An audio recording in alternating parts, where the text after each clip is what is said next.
जय हिंद बच्चों, आप सभी लोगों का त्रिशूल डिफेंस एकेडमी के ऑनलाइन चैनल पर स्वागत एवं वेलकम है। बच्चों, आज हम लोग बात करेंगे जीके के सिलेबस के बारे में, जनरल अवेयरनेस के सिलेबस के बारे में। AISSEE क्लास 6 के सिलेबस के बारे में हम लोग जीके का देखेंगे, जिसमें इसका पूरा नाम है ऑल इंडिया सैनिक school entrance examination. All India सैनिक स्कूल एंट्रेंस एग्जामिनेशन के लिए जीके का सिलेबस क्या है, जीके जनरल नॉलेज या जनरल अवेयरनेस के अंतर्गत हम लोगों को कौन कौन से एरियाज को टच करना है, कौन कौन से एरियाज को पढ़ना है, वो सिलेबस को आज के क्लास में हम लोग समझेंगे। ऑब्जेक्टिव ये है, मोटिव ये है कि आप जो है इस सिलेबस को ध्यान में रखते हुए मल्टीपल चॉइस क्वेश्चंस प्रैक्टिस करें। तो चलिए, आइए लेट नहीं करते हैं, सिलेबस स्टार्ट करते हैं। चलिए, सैनिक school entrance examination class 6 GK syllabus 2023। देखिए, पहला अगर आप आएंगे तो पहली बात लिखी गई है इसमें सिलेबस में, different types of scientific devices used in daily life. कह रहा है कि हम जो अपने डेली लाइफ में, डेली रूटीन में, सुबह से लेके शाम तक और रात से लेके सुबह तक हम जो टेक्नोलॉजी वाली डिवाइसेस यूज करते हैं, उन डिवाइसेस के साइंटिफिक यूजेस के बारे में, उसका इम्पोर्टेंस के बारे में हमको जानकारी होनी चाहिए। उससे संबंधित अवेयरनेस से क्वेश्चन, जैसे हम मोबाइल चलाते हैं, मोबाइल यूज करते हैं, हम फैन चलाते हैं, हम जो है एसी का यूज करते हैं। उसके अलावा अगर आप देखेंगे तो बहुत सारे टेक्नोलॉजी का हम डेली अपने रूटीन में, अपने लाइफ के रूटीन में यूज करते हैं। तो उससे संबंधित क्वेश्चंस जो है क्या कर देता है, आपसे क्वेश्चन पूछता है।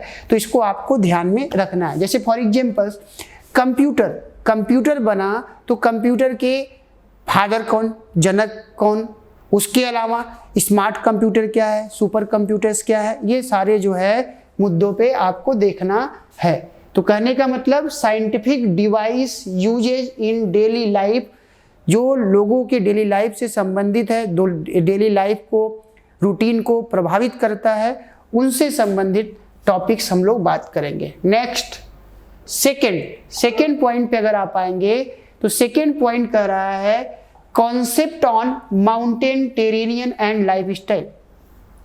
जैसे हम लोग बात करेंगे कि माउंटेन कैसे फॉर्म हुआ, माउंटेन कैसे बना, कौन से फोर्स के कारण माउंटेन बनता है, माउंटेन में फोल्ड कैसे बनता है, ये सारी बातें हम लोग जो है देखेंगे। उसके अलावा माउंटेन्स का लाइफ स्टाइल में लोगों का क्या रोल है, वहाँ पे एग्रीकल्चर का क्या सिचुएशन है, वहाँ पे इंडस्ट्रीज का क्या सिचुएशन है, ये सारे मुद्दे। उसके अलावा नेक्स्ट टॉपिक अगर आप आएंगे, icons and symbols of India, national insignia, national emblems, sports animal, ETC। जैसे अगर आप आएंगे तो आइकॉन्स एंड सिंबल के बारे में पूछता है। आइकॉन्स एंड सिंबल में जैसे हम रुपए का यूज करते हैं, रुपया लेते हैं तो रुपए का जो है सिंबल कुछ इस तरीके का है, तो आपको ये ध्यान रखना है। उसके अलावा जैसे अगर आप जो है नेशनल फ्लैग देखते हैं या नेशनल इवेंट से संबंधित, या उसके अलावा अगर आप देखेंगे मुंडको उपनिषद, ये सारे जो शब्द हैं, और उसके अलावा स्पोर्ट्स से संबंधित टर्मिनोलॉजी जैसे स्क्वायर लेग या long off, long on, wicket, googly, ये सारे टर्मिनोलॉजी हैं, ये सारे शब्द हैं। ये सारे शब्द कौन से स्पोर्ट्स से संबंधित है, इससे भी क्वेश्चन आपसे पूछा जाता है। एनिमल्स जानवर के बारे में, जैसे कौन से जानवर डेंजरस जोन में जा रहे हैं, उनकी प्रजाति समाप्त होने वाली हैं, या उसके अलावा बच्चों कि कौन कौन से एनिमल्स के लिए कौन सा बायोस्फीयर रिजर्व बनाया गया है, या उसके अलावा नेशनल पार्क या वाइल्ड लाइफ सेंचुरी। तो ये जो है इनको प्रिजर्व करने के लिए, प्रोटेक्ट करने के लिए, इनके लिए आवास के लिए ये सारे जो है national park, wild life sanctuaries बनाए गए हैं। तो इनके बारे में भी हम लोगों को क्या करना है, देखना है। चलिए भाई, नेक्स्ट चलते हैं। नेक्स्ट अगर आप आएंगे तो हिस्टोरिकल मॉन्यूमेंट्स में अगर आप आएंगे तो इसके अंतर्गत जो ऐतिहासिक स्मारक हैं या इमारतें हैं उनके बारे में, जैसे लाल किला, जैसे आगरा का ताजमहल, उसके अलावा जैसे अगर आप जाएंगे तो रामेश्वरम साउथ इंडिया में, या उसके अलावा जो है जोग वाटरफॉल्स, बहुत सारे ऐसे प्लेसेज हैं जो टूरिज्म प्लेसेज हैं जहाँ पे हम लोग घूमने के पर्पज़ से जाते हैं। उसके अलावा हिस्टोरिकल मोन्यूमेंट्स हैं, वो हमारे ऐतिहासिक विरासतों से जुड़े हुए चीज़ें हैं, तो उनसे संबंधित भी इंफॉर्मेशन हमारे पास होनी चाहिए, इससे भी संबंधित क्वेश्चन पूछे जाते हैं। उसके अलावा अगर आप आएंगे next topic, major religious of India. Major religions of India में जैसे अगर आप आएंगे तो भारत में बहुत सारे धर्म के लोग एक साथ रहते हैं और बहुत सारे कल्चर भी, जो कल्चर के स्तर पे, सांस्कृतिक के स्तर पे, लैंग्वेज भाषा के स्तर पे, रहन सहन वेशभूषा के स्तर पे बहुत सारी सिमिलरिटीज दिखती हैं और कुछ मामलों में जो है डिफ्रेंसिएशन भी दिखता है। तो इस स्तर पे जैसे हिंदू रिलीजन, इस्लाम रिलीजन, या उसके अलावा अगर आप आएंगे क्रिश्चियंस, बौद्ध, जैन, सिख, तो बौद्ध जैन सिख तो रिलीजन है बट ये हिंदू रिलीजन के ही पार्ट हैं, तो इनके फाउंडर के बारे में, इनके ओरिजिन के बारे में, इनके मोटिव्स के बारे में ये सारे क्वेश्चंस भी आपसे पूछ दिए जाते हैं, इसको आपको ध्यान रखना है। नेक्स्ट पॉइंट पे अगर आप आएंगे, नेक्स्ट पॉइंट है the shape of the earth and gravitation. तो अर्थ का शेप कैसा है, अर्थ का शेप कैसा है, जियोइड है। उसके अलावा अर्थ का अगर आप देखेंगे तो अर्थ कैसे रोटेट करता है, रोटेट का मतलब अपने अक्ष पे जो है, अपने एक्सिस पर वो क्या करता है, रोटेट करता है, और किस तरीके से रिवोल्यूशन करता है, किसके रिवोल्यूशन, किसके चारों ओर चक्कर लगाता है, तो ये सारी बातें, और अर्थ के ग्रेविटेशन के बारे में, ग्रेविटेशन या ग्रेविटेशनल फोर्स का क्या रोल है उसके बारे में ये सारी बातें। उसके अलावा अगर आप आएंगे next, art and culture, music, classical and folk dance. देखिए हिस्ट्री का एक पार्ट है आर्ट एंड कल्चर, कला एवं संस्कृति। कला एवं संस्कृति के बारे में, जैसे फेस्टिवल्स के बारे में, त्यौहार के बारे में, बहुत सारे जो है बहुत सारे टेम्पल्स बनाए गए हैं। वो टेम्पल्स कौन से जो है, कौन से आर्किटेक्ट्स का, उसमें आर्किटेक्ट का यूज किया गया है। उसके अलावा म्यूजिक्स के बारे में, कौन कौन से म्यूजिक का यूज कहाँ पे होता है। उसके अलावा अगर आप आएंगे डांस के बारे में, बहुत सारे राज्यों में अलग अलग डांस करे जाते हैं, तो लोकेशन वाइज आपसे पूछ देता है कि जैसे भरतनाट्यम या कुचिपुड़ी या उड़िया या जो है यक्षगान, ये सारे जो हैं गरबा, ये सभी जो डांस के रूप हैं, ये कहाँ कहाँ कौन कौन से राज्य में पाए जाते हैं। तो इससे संबंधित आपको आर्ट एंड कल्चर पे भी थोड़ा बहुत ध्यान रखना होगा, क्वेश्चन पूछ दिए जाते हैं। उसके अलावा अगर आप आएंगे नॉन रिन्यूएबल एनर्जी सोर्सेज, वैसे सोर्सेज कौन कौन से हैं जो नॉन रिन्यूएबल एनर्जी के अंतर्गत आते हैं। दो प्रकार का एनर्जी होता है, एक रिन्यूएबल एनर्जी और एक होता है non renewable energy. Renewable energy ऐसा होता है कि जिसको आप यूज करेंगे तो फिर से वो जो है, फिर से यूज करने के लिए वो अपने आप को मेंटेन कर लेता है। जबकि नॉन रिन्यूएबल जो एनर्जी होता है, गैर परंपरागत जो ऊर्जा, जो सोर्स होते हैं या ऊर्जा होती है, उनका जो सोर्स है वो लिमिट है, लिमिट सोर्स है। तो लिमिट सोर्स है तो जब आप बहुत ज़्यादा उसका यूज करेंगे तो एक समय के बाद वो जो है क्या हो जाएगा, उसका नंबर, उसकी संख्या या उसकी क्वांटिटी क्या होती जाएगी, कम होती जाएगी। तो वैसे एनर्जी को नॉन रिन्यूएबल एनर्जी के नाम से हम लोग जानते हैं। नेक्स्ट अगर आप आएंगे तो डिफेंस में कुछ जैसे equivalent ranks in the 3 services, ठीक है। उसके अलावा वेपन्स के बारे में, हथियार जो यूज करे जाते हैं डिफेंस में, एयरक्राफ्ट अलग अलग टाइप के, मिसाइल्स, वारशिप, ये जो है वारशिप एंड एलिमेंट्री अवेयरनेस। कहने का मतलब डिफेंस से संबंधित जो बेसिक नॉलेज है, जो बेसिक ज्ञान है, आपको उसको थोड़ा सा ध्यान में रखना है। तो डिफेंस से संबंधित अवेयरनेस होना भी जरूरी है, क्योंकि आप सैनिक स्कूल का पार्ट बनने जा रहे हैं। और सैनिक स्कूल का पार्ट बनने जा रहे हैं तो ये बताइए, अगर आपको वेपन्स के बारे में, एयरक्राफ्ट के बारे में, मिसाइल्स के बारे में, वारशिप्स के बारे में अगर जानकारी नहीं है, लेफ्टिनेंट जनरल्स के बारे में, मेजर्स के बारे में, कैप्टन के बारे में, इनका रैंकिंग क्या है, तो फिर थोड़ा सा गड़बड़ है। तो इस बात को आपको ध्यान में रखना है। आपको सैनिक स्कूल में जाना है, डिफेंस स्कूल में जाने हैं, तो आपको डिफेंस के बारे में बेसिक अवेयरनेस होना बहुत ज़रूरी है। चलिए भाई नेक्स्ट चलते हैं।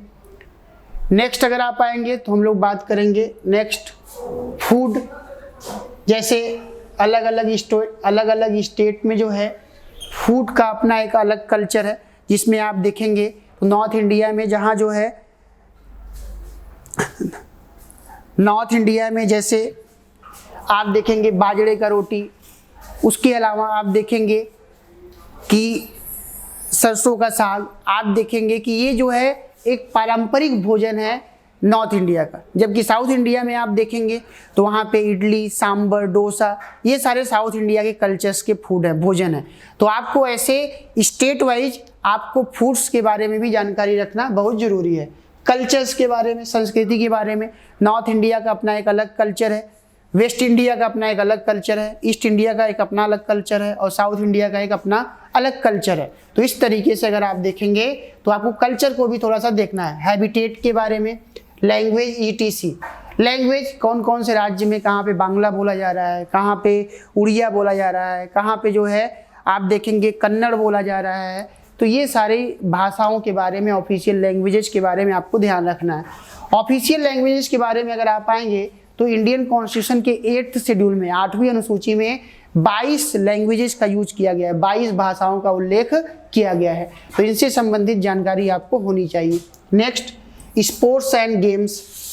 स्पोर्ट्स एंड गेम्स में जैसे क्रिकेट से संबंधित गेम, जैसे इस समय वर्ल्ड कप हो रहा है तो इसको आपको थोड़ा ध्यान में रखना है। उसके अलावा फुटबॉल हो गया, एशियन गेम्स चल रहे हैं। उसके अलावा अगर आप देखेंगे कि एथलीट्स से संबंधित बातें, हॉकी जो स्पोर्ट है उससे संबंधित कुछ टर्मिनोलॉजी है जिसके बारे में आपको जानकारी होना चाहिए, वो आपसे क्वेश्चन के रूप में पूछता है। उसके अलावा रिन्यूएबल पर्सनालिटीज़ के बारे में, जो इम्पोर्टेंट पर्सनालिटीज़ है, जैसे देश को आज़ाद कराने में बहुत सारे पर्सनालिटी का रोल रहा है, महात्मा गांधी, बाल गंगाधर तिलक, लाला लाजपत राय। उसके अलावा जो है सरदार वल्लभ भाई पटेल, पंडित जवाहरलाल नेहरू, इन सभी लोगों के बारे में आपको बेसिक लेवल पे जानकारी होनी चाहिए। Major competition and trophies associated with multiple games, बहुत सारे गेम्स में जो ट्रॉफी होते हैं, जैसे एशियन गेम्स हैं तो एशियन गेम्स में बहुत सारे गेम पार्टिसिपेट कर रहे हैं। तो इसमें जो है किसको कितना गोल्ड मिला, किसको कितना ब्रॉन्जे मिला, सिल्वर कितना मिला, ये आपको थोड़ा सा ध्यान में रखना पड़ेगा। क्वेश्चंस पूछे जाते हैं, ये करंट ओरिएंटेड टॉपिक्स हैं। चलिए भाई नेक्स्ट आ जाइए।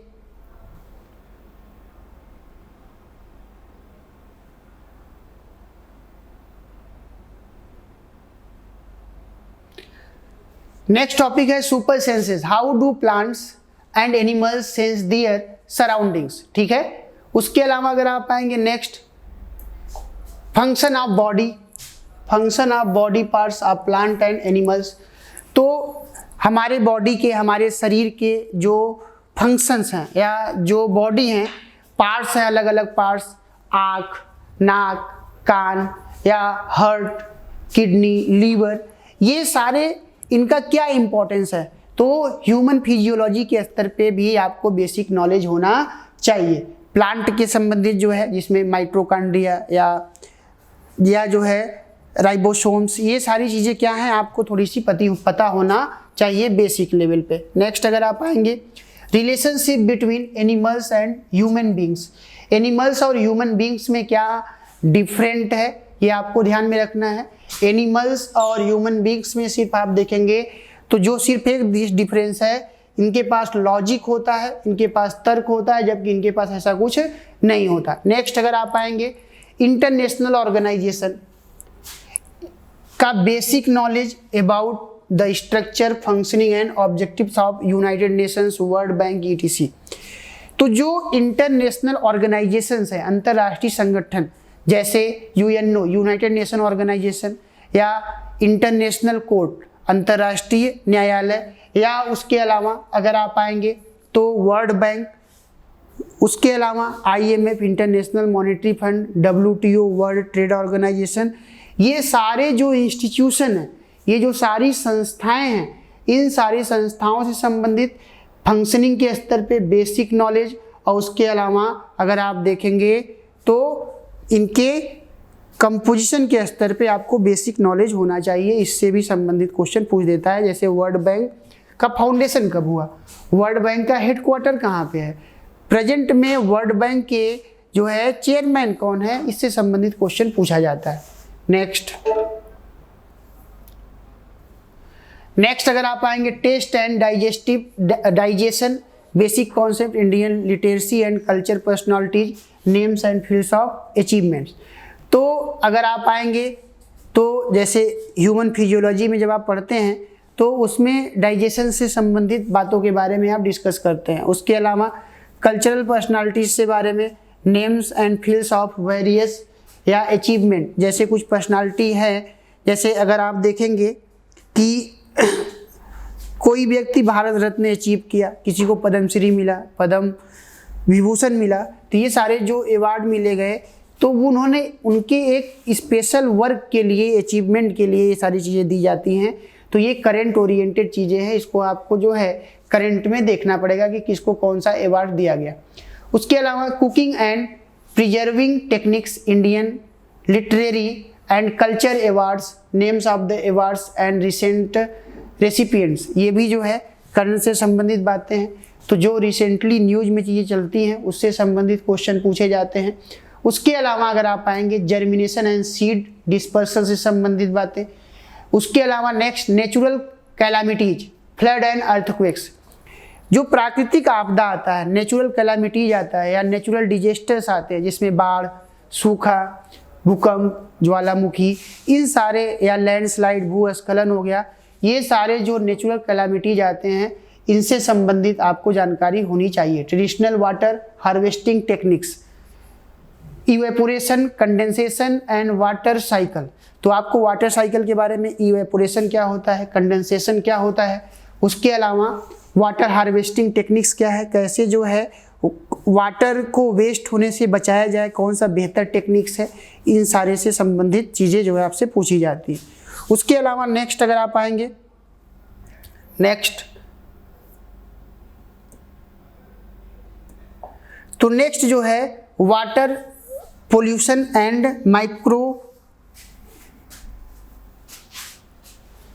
Microbial diseases.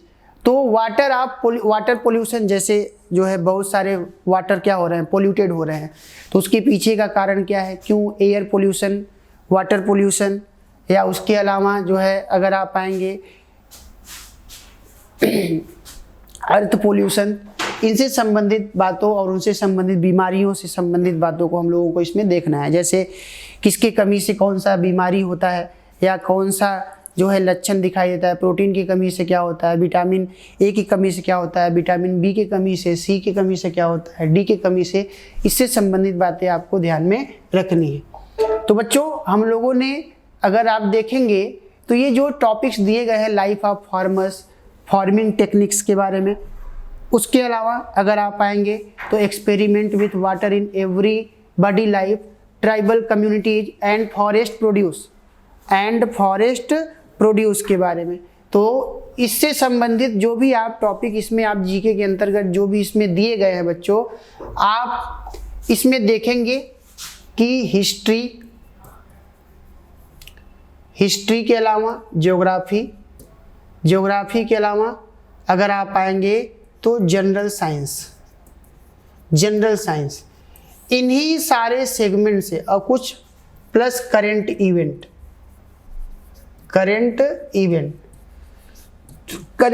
का मतलब वर्तमान में जो घटनाएं हो रही हैं उनसे संबंधित बातों को आपको क्या करना है, देखना है।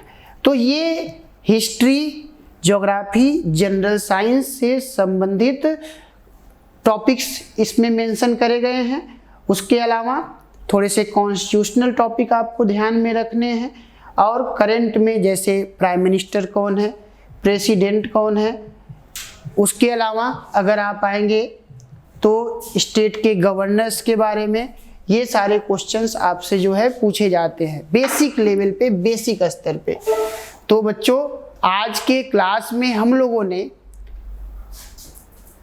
ऑल इंडिया सैनिक स्कूल एंट्रेंस एग्जाम से संबंधित जीके के सिलेबस के बारे में हम लोगों ने डिस्कस किया। किसके बारे में? जीके के सिलेबस के बारे में हम लोगों ने डिस्कस किया।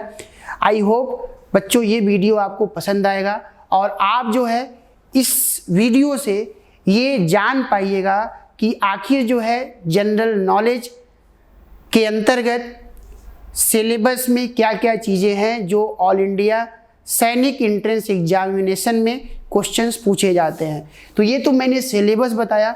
अब हम लोग जो है इससे संबंधित सिंपल क्वेश्चंस के बारे में बात करेंगे, आखिर किस प्रकार के क्वेश्चंस आपके एग्जाम में हो सकते हैं। तो सिंपल क्वेश्चंस के बारे में नेक्स्ट वीडियो में हम लोग चर्चा करेंगे बच्चों। तो आज का सेशन हम लोग का यहीं तक। थैंक यू एंड जय हिंद। जहां बनते हैं देश के गौरव, इंडिया का एकमात्र ऐसा कोचिंग इंस्टीट्यूट जहां कैडेट्स को ट्रेन किया जाता है आने वाले डिफेंस एग्जाम के अनुसार। अगर आपका भी सपना है भारतीय सेना में शामिल होकर देश की सेवा करने का, तो आज ही ज्वाइन करें त्रिशूल डिफेंस एकेडमी।